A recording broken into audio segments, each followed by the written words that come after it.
Title TV நேயர்களுக்கு பணிவான வணக்கங்கள்.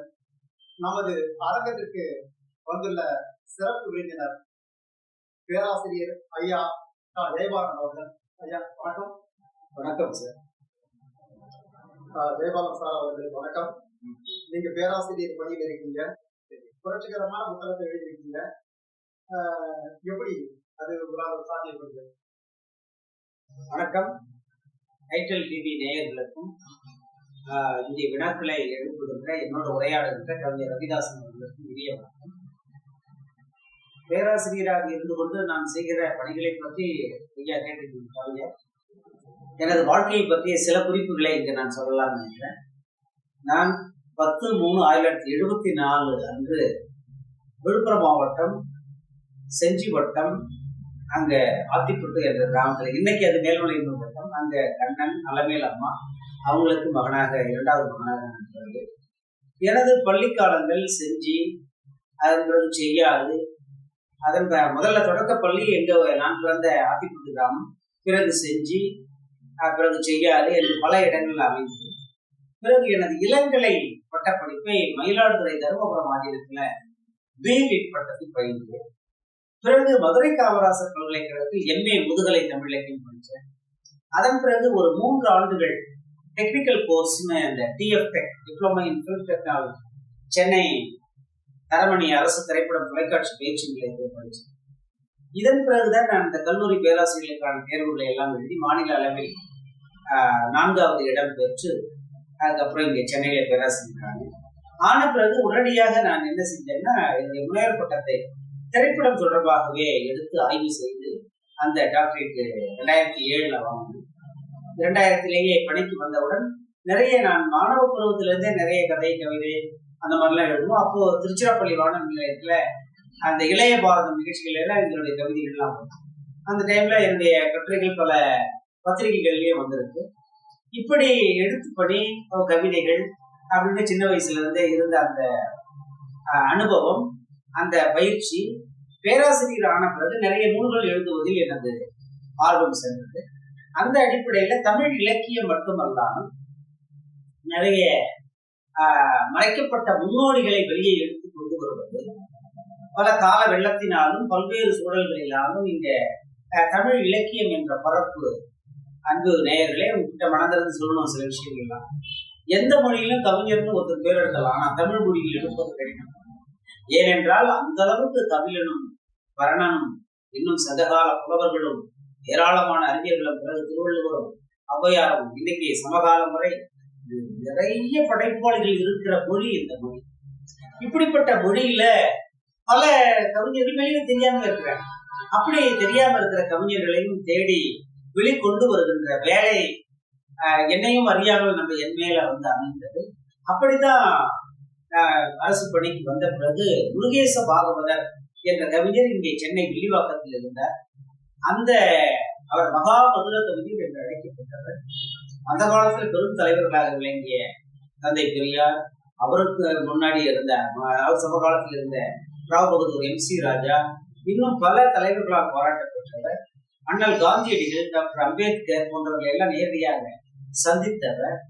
தமிழ்நாட்டுடைய முதல் சட்டப்பேரவை தலைவராக இருந்த சிவசண்முகம் பிள்ளை போன்ற மாமனிதர்களோடு, கக்கன் போன்ற பெரியவர்களோடு, இன்னும் பல்வேறு அறிஞர் அண்ணா போன்ற மாபெரும் தலைவர்களோடு எல்லாம் நெருங்கிய உறவு கொண்டவர். அப்படிப்பட்ட கவிதையை மறைக்கப்பட்டிருக்காருன்னா அதிகம் பேசப்படாமல் இருக்கார்.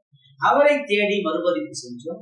அதன் பிறகு அவரது படைப்புகள் நாட்டுடைமை ஆக்கப்பட்டு ஒரு 10 ஆண்டுகள் கழித்து கடந்த முன்னேற்ற ஆட்சியில் நாட்டுடைமை ஆக்கப்பட்டு அவங்க குடும்பத்தினருக்கு 10 லட்சம் ரூபாய் கடந்த மேனாள் முதல்வர் ஸ்டாலின் அவர்கள் மூலமாக வழங்கப்பட்டது. இது எதுக்காக இந்த மாதிரி சில வேளைகள் நாம் அறிவுக்களத்தில் ஆற்றுகின்ற பணிகள் மறைக்கப்பட்ட மாமனிதர்களை வெளியே கொண்டு வந்து தருகின்றன என்பதோடு மட்டுமல்லாமல் அது தமிழ் சமூகத்தில் ஒரு அரசுடைமையாக்கப்பட்டு ஒரு படைப்பாளியை மீண்டும் நினைவு கூறப்படுகிறார். இதை போல பல கவிஞர்கள் இருக்கிறார்கள். இச்சிபுத்தூர் நாராயணசாமி ஐயா புலவர், அவர் ஒரு பெரிய பௌத்த புலவராக இருந்தவர்.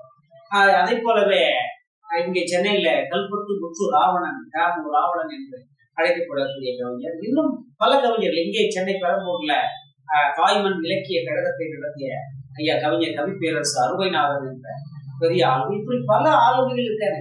நினைவுக்கு வந்தது சொன்னோம்னா இப்படி நிறைய பேர் இருக்காங்க. இப்படிப்பட்ட படைப்பாளிகளை ஏன் நாம தேடி கொடுத்தோம்னா, மனித குல விடுதலையை, மானுட சமத்துவத்தை, சகோதரத்துவத்தை, இந்த பெரிய இதெல்லாம் உண்மையும் மிகப்பெரிய விடயம்.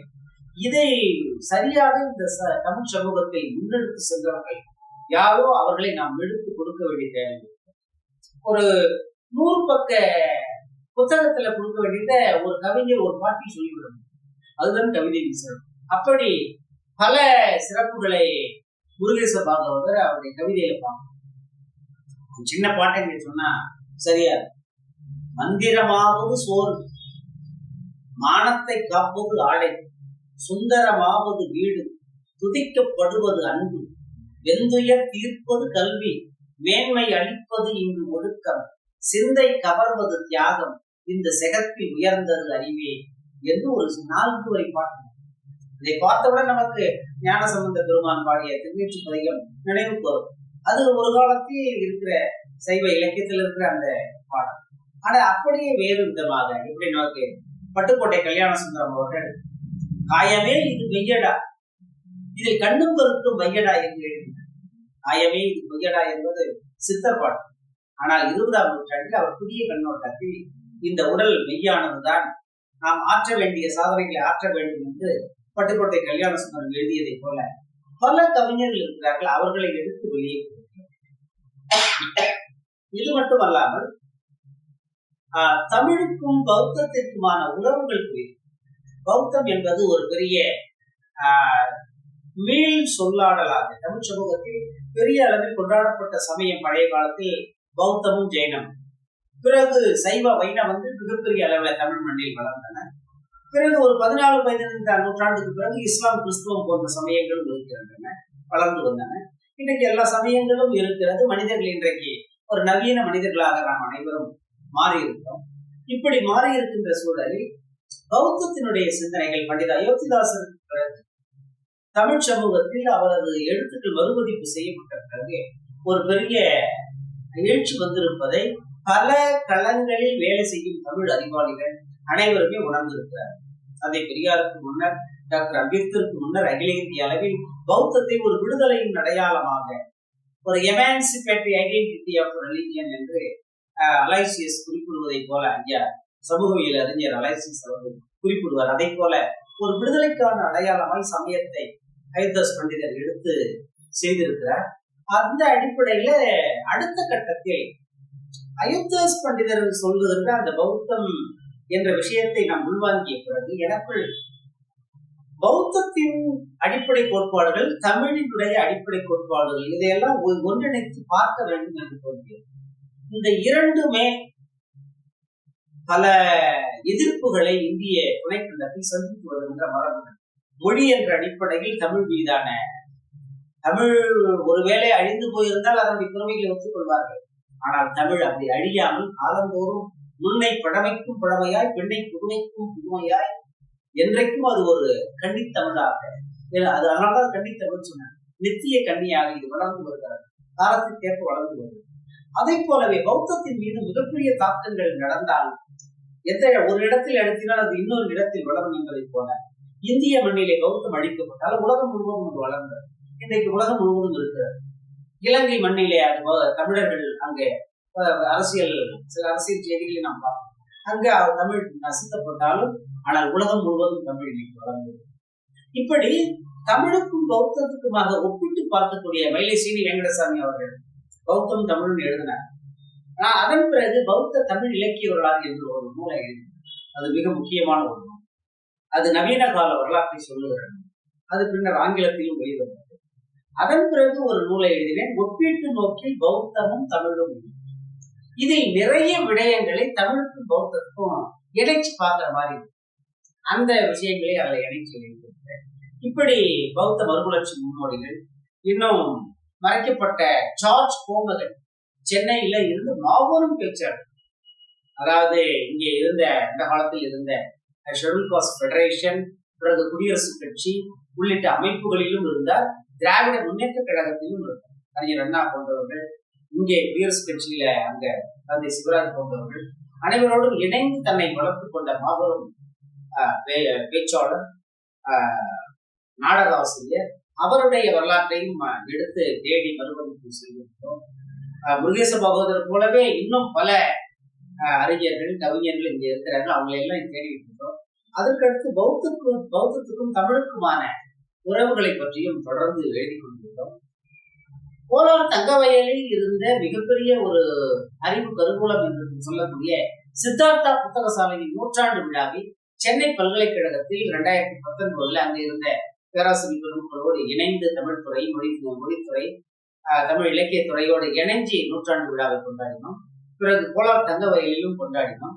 இவையெல்லாம் நமது இந்த பேராசிரியர் பணியின் ஊடாகவே தமிழ் மொழிக்கும் பௌத்தத்திற்கும் இன்னும் மறைக்கப்பட்ட வரலாறுகளுக்கும் நம்மால் முடிந்த சில பணிகளை செய்து வருகிறோம். அதைத்தான் கவிஞர் ஐயா ரவிதாசன் அவர்கள் கேட்டிருக்கிறார். இப்படி நம்முடைய பணிகள் தொடர்ந்து கொண்டே இருக்கிறது. அற்புதம், அற்புதம். ஐயா, நீங்க ஒரு 35 புத்தகம் எழுதியிருக்கா சொன்னீங்க. அதுல 25 புத்தகம் நீங்க சொந்த ஆய்வு அடிப்படையில் எழுதியிருக்கீங்க. 10 புத்தகம் தொகுப்பா அப்படின்னு சொன்னீங்க. முதல்ல நீங்க எழுதிய புத்தகம் கவிதையா, கட்டுரையா ஐயா? அதாவது என்னுடைய முதல் நூல் பற்றி கேட்கிறீங்க. முதல் நூல், என்னுடைய நூல் வந்து மண் வாசனையும் திரைக்கலையும் அப்படின்ற ஒரு சினிமா பற்றிய ஒரு புத்தகம் தான். திரைப்பட கல்லூரியில, சென்னை தரமணியில் இருக்கிற திரைப்பட கல்லூரியில படிக்கும் பொழுது எழுதிய நூல். அதாவது நம்ம சினிமா என்ற அந்த மீடியத்துக்குள்ள எப்படி இந்த மண் வாசனை சார்ந்த விஷயங்கள் என்னென்ன இருக்கு அப்படின்ற மாதிரியான ஒரு மாணவர் நிலையில் இருக்கிற நூல். அந்த நூலையும் அங்க அப்பொழுது அங்கு இயக்குநராக இருந்த அமிர்தம் அவர்கள் வெளியிட கவிஞர் அறிவுமதி, மிகப்பெரிய ஒளிப்பதிவாளர், பிறகு இயக்குநராகவும் பரிமைத்த அண்ணன் தங்கர்பச்சான் அவர்கள், இவங்களாம் வந்துதான் அந்த நூலை பெற்றுக்கொண்டார்கள். அது ஒரு சேகர் பதிப்பகம் வெள்ளையாம சுந்தரம் அவர்கள் தான் அந்த நூலை வெளியிட்டார்கள். என்னுடைய பல நூல்களை, ஒரு ஏறத்தாழ 10 நூல்களை அவர் வெளியிட்டார். பட்டுக்கோட்டை கல்யாண சுந்தரம் பற்றி, சேக்கிழாரை பற்றி, வரதராசனார், பாண்டேகர் பற்றி, இப்படி பல நூல்கள், தமிழர் இலக்கிய புரட்சி என்ற தலைப்பிலான நூல், இப்படி பல நூல்களை அவர் தான் வெளியிட்டார். இதே காலகட்டத்தில் தான் என்னுடைய முனைவர் பட்ட ஆய்வையும் சென்னை மாநில கல்லூரியில எங்களுடைய பேராசிரியர் மகாலிங்கம் அவர்களிடம் அந்த கதைப்பாடல் சார்ந்த திரைப்படங்கள் என்ற தலைப்புல பண்ணோம். ஏன்னா திரைப்படமும் படிச்சிருக்கிறோம், தமிழ் இலக்கியமும் படிச்சிருக்கிறோம். இது ரெண்டுத்தையும் சரியாக பயன்படுத்த வேண்டும் என்று கதைப்பாடல்கள் எப்படி திரைப்படமாக மாறி வருகின்றன. சினிமா என்ற மீடியம் இந்தியாவுக்கு வந்தவுடன் இங்கே ஏற்கனவே கதை சொல்லும் முறைகளாக இருந்த நாட்டுப்புற கதைமரபுகள், அந்த திருவிழாவில் கதை சொல்றது, மற்ற உடுக்கையடி பாட்டு, மற்ற பல்வேறு விதமான இந்த கதை சொல்லும் முறைகள் எல்லாம் சினிமாவுக்குள்ள வந்து சேரும். அந்த காலகட்டத்தில் இருந்த நாடக குழுக்கள், நாடகங்களும் கட்டபொம்மன் வரலாறுனா அது வரலாறாக நடக்க முடியுது. அதை பற்றிய ஆவணங்கள் ஐரோப்பிய குறிப்பிலே இருக்கு, நம்மோட குறிப்பிலே இருக்கு. நம்ம மக்கள் மத்தியில் அதுக்கு கதைப்பாடலாக, ஒரு கதையாக பாடப்படுகிறது, இசையாக. ஒரு பெரிய மக்கள் மத்தியில் தாக்கத்தை செலுத்துகின்ற கதைகள் எல்லாமும் பாடலாக பரவி இருக்கிறது அந்த காலம். 20ஆம் நூற்றாண்டில் கூட நம்ம அந்த மாதிரி பல பெரியவர்களுடைய வரலாறுகள் பாடலாக பாடப்படும். அப்படி பல விஷயங்கள் நமக்கு மகாராஷ்டிர மண்ணில் டாக்டர் அம்பேத்கரை பற்றி நிறைய பாடல்கள், தமிழ்நாட்டிலும் அப்படி பல தலைவர்களை பற்றிய பாடல்கள்.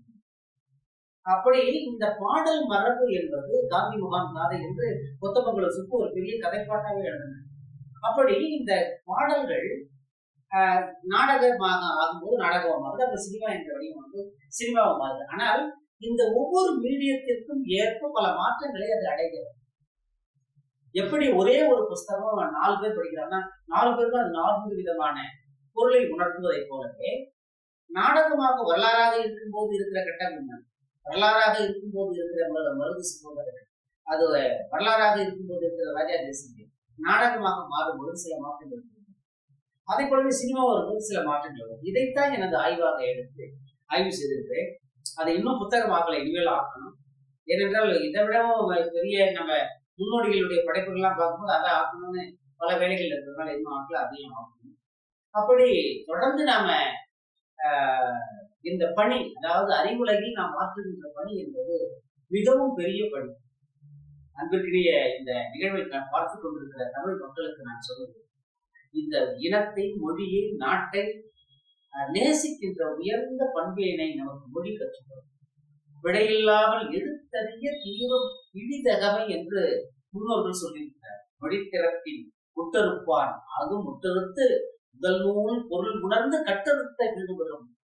All type of our education lead to the enlightenment என்பதுதான் இந்த கல்வியின் பயன். கல்வியின் பயன் என்ன என்றால், மனிதனுக்கு உயர்ந்த விஷயங்களை நோக்கி நடத்துவது, அவனை விடுதலை செய்வது என்று சொல்லுகிறார்.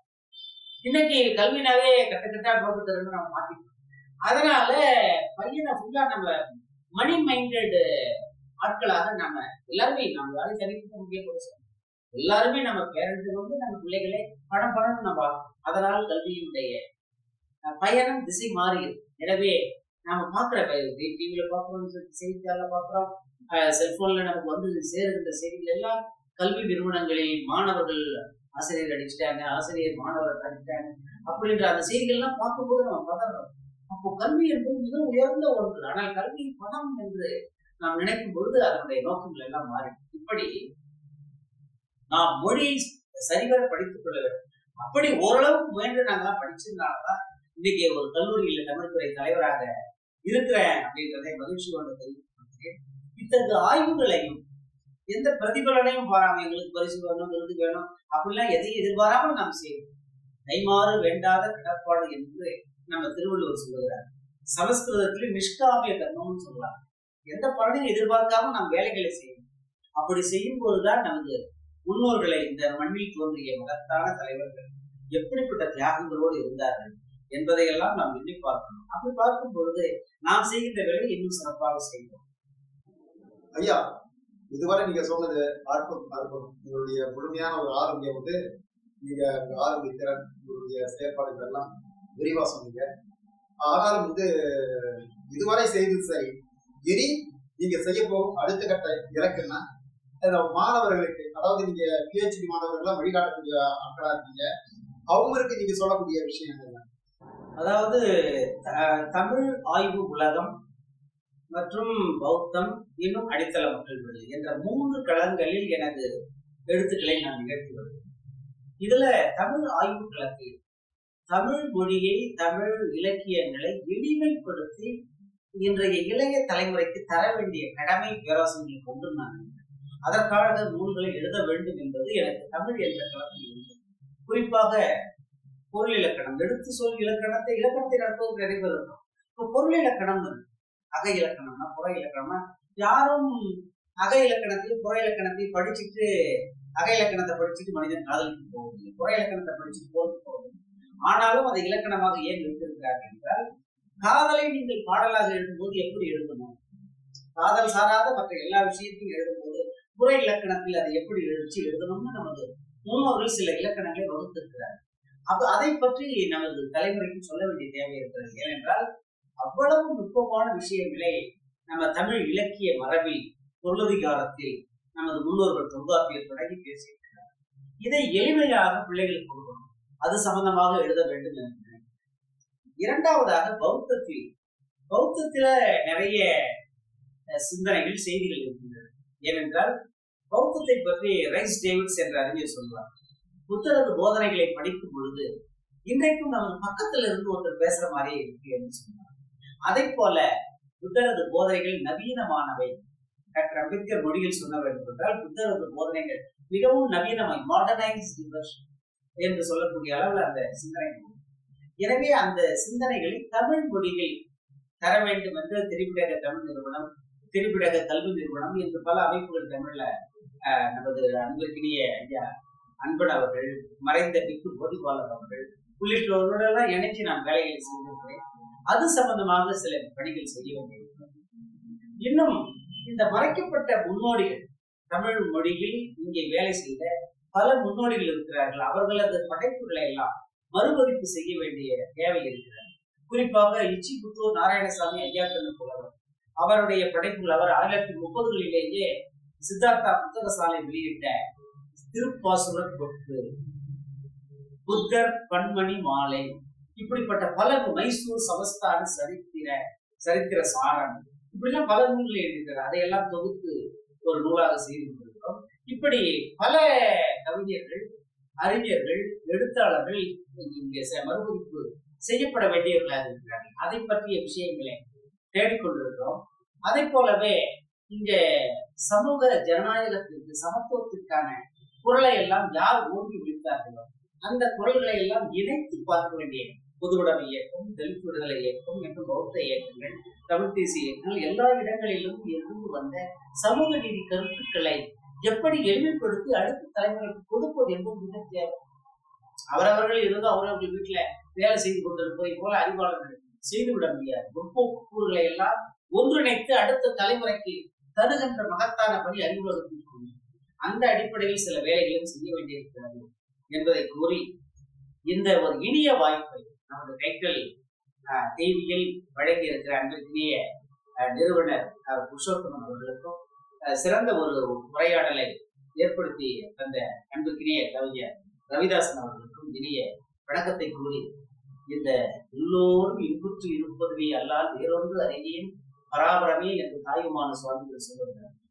அப்படி இந்த உலகம் முழுவதும் நல்ல முறையில் எல்லா வளமும் நலம் எய்தி எல்லோரும் நலமாக இருக்க வேண்டும் என்று கூறி எனது உரையை நிறைவு செய்து நன்றி ஐயா.